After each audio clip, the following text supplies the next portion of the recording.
A kind teacher lends a helping hand to an immigrant student and his family after spotting him doing homework on a cardboard sheet on the street. Years later, when she's distraught and helpless, her kindness returns to her in the most unexpected way. Before we continue, please take some time to subscribe to Dailydose, like and share this video with your friends. Mrs. Smith knew something was wrong with 7-year-old Miguel. He was one of her best students and a very dedicated and hardworking child. But lately he was flunking his tests and no longer seemed focused on his studies. Miguel was coming to school looking tired and famished, and Mrs. Smith couldn't quite put her finger on what was wrong with the young boy. She knew his family had immigrated to America from South Africa, and she reasoned they were probably in some sort of trouble. So one day, Mrs. Smith decided to talk to Miguel's parents, but it was all for naught. His parents didn't admit to anything being wrong with their lives until she found Miguel on the street, sad and tired. Mrs. Smith was walking back to her car after a long day at work and stopped in her tracks to see a tired Miguel on the streets. It took her a while to realize that the boy was sitting on a cardboard box with his homework spread out in front of him and studying. "Miguel!" she cried, approaching him. "What are you doing here, darling?" The boy squinted his eyes due to the sun's rays as he looked up. "Mrs. Smith," he asked, "I'm just finishing up my homework." "Here," she gasped. "Out on the streets like this? Why? Where are your parents?" Suddenly, she noticed the boy's eyes well up. "They are not good," he said sadly. "I can't stay with them.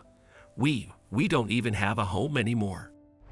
Mrs. Smith was heartbroken as Miguel began sharing his story with her. He said that when they first arrived in the country, they were living with relatives who had recently kicked them out. His parents were now living in a shelter, but it was dreadful in every sense of the word.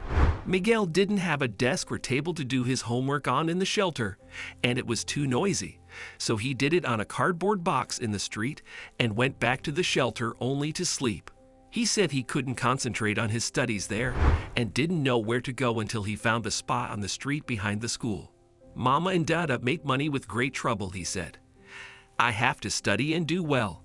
I need to help them." Mrs. Smith knew she had to do something to help her student. She asked Miguel to return to his parents at the shelter, promising she'd make arrangements for him to study. And she followed through on her promise. She arrived at school early the next day and arranged a small desk in the back of her classroom for Miguel. She also got him extra school supplies and the permit to stay back after lessons and do his homework in the classroom. Mrs. Smith decided to meet Miguel's parents once his homework problem was resolved. Unaware, she'd discover another heartbreaking detail about the young boy's life. Miguel's mother was deaf, and his father no longer had a job. The immigrant parents were overwhelmed with gratitude when Mrs. Smith told them how she had allowed Miguel to stay back at school after classes and helped him with his homework. "It's difficult for us here," Miguel's father, Mr. Nkosi, told her. "We don't get jobs because they don't want to hire us.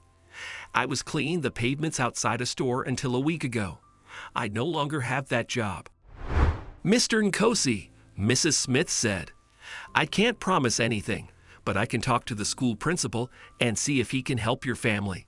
After all, your son, Miguel, is a very bright and talented student, and I don't want a good kid like him to miss out on a brighter future." Mrs. Smith and her husband never had children, but her heart had always craved kids. Probably it was the lack of her own children that made her sympathetic toward Miguel. So the next day, Mrs. Smith approached the school principal and told him about Miguel's story. Mr. Randolph was moved, and he was eager to assist the young boy's family. He contacted the school cafeteria committee right away, and Miguel's mother was hired at the school cafeteria. But despite helping the family, Mrs. Smith knew Miguel's problems were far from over because he and his parents still didn't have a proper home to live in. She knew she could provide them with shelter at her house and even suggested it to her husband, but he refused and was furious. "They're freaking immigrants. They might be just pretending to be helpless for all we know," he snapped. "How gullible are you? How can you trust strangers?" "Josh," Mrs. Smith cried, "for God's sake, stop discriminating against them. That kid, well, he is so bright, and his parents are very kind and gracious. They were so grateful to me when I told them about the small help I had given their child. You're overreacting. Overreacting? He fumed. You can't tell the difference between generosity and stupidity. There are so many immigrant families in the country. Are you going to go and help everyone? Well, Mrs. Smith said calmly, no, I'm afraid I can't. But I know I can help this one family. And if I get the chance, I'm not going to let anyone, not even my husband, stop me. This is also my home, and they'll be staying here. If you are not comfortable with them staying here, you can find a place at a friend's house. Teaching is about treating everyone equally and helping people regardless of who they are or where they come from. It's not only about reading books and passing on knowledge. It's more about showing your students care and compassion, but you wouldn't know because you're not a teacher, Josh. For Miguel's family, Mrs. Smith was an angel who had turned their lives around. Not only did she help them stand on their feet, she also gave them a roof over their heads. Mrs. Smith was praised at school for her good deeds, and her students learned a valuable lesson in empathy and kindness. She also aided the students in learning basic sign language to communicate with Miguel's mother in the school cafeteria. Little could they have guessed what awaited them. Little Miguel was happy and so grateful to Mrs. Smith for everything she'd done. He was thankful to Mr. Smith too, although he didn't particularly like the Incoses staying at the house. But despite everything, things were going swimmingly for Miguel and his family. With Mrs. Smith's help, the boy was able to focus on his studies and get his grades back on track, and he was overjoyed to have his own desk to do his homework on. Years passed, and Mrs. Smith remained Miguel's mentor and advocate, helping him achieve his goals. In the blink of an eye, the 7-year-old Miguel grew up, graduated high school, and it had been years since he and his family had moved out. Mrs. Smith could never forget the Incoses. They gained a special place in her heart, and she had no idea they'd cross paths again, at a time when she'd have no help, no hope in life. Years after Miguel's family left, Mrs. Smith's husband left her for a younger Puerto Rican woman and sued her. Since their house was in his name, Mrs. Smith was on the brink of becoming homeless. By then, she was retired, and her savings wouldn't allow her to afford a lawyer. The poor woman was crying in a cafe one day, thinking she'd have to live on the streets because her life had come to an end, when she felt a reassuring tap on her shoulder. "May I help?" a voice then asked her. Mrs. Smith looked up and turned around. She couldn't keep her tears at bay when she saw Miguel. He looked so charming, so different in a pristine suit. "Oh, darling," she sobbed, throwing open her arms and embracing him. "How have you been?" "I'm so good, Mrs. Smith," he said gratefully. "And it's all because of you. What happened to you, though? Why are you crying by yourself? I was here for a client meeting, and there's still time for it, so may I ask if I can help you?" The poor teacher broke down as she told Miguel everything. "Well, let me help you then," he said. "I'm a lawyer, Mrs. Smith. I pursued law after graduating high school, and it was all possible, thanks to you. You helped me when I needed you, so let me repay you." But the older woman hesitated. "I'm afraid I can't afford your fees, darling. I can't." "I never asked for it, Mrs. Smith," he assured her.